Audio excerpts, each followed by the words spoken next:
ہوتا ہے تو حضرت رسول اللہ کی رسالت کی وجہ سے ہوتا ہے، وگرنہ دارالکفر کے رہنے والے بھی اللہ تبارک و تعالیٰ کی ذات کے ساتھ شرک کرنے کے باوجود بھی اللہ کے وجود باری تعالیٰ کو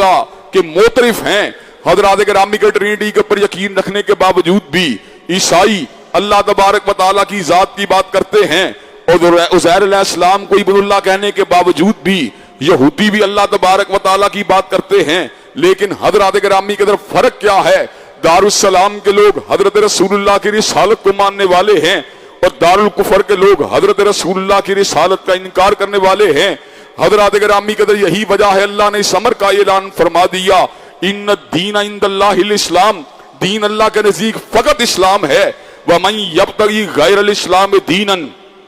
فلن یقبل منہ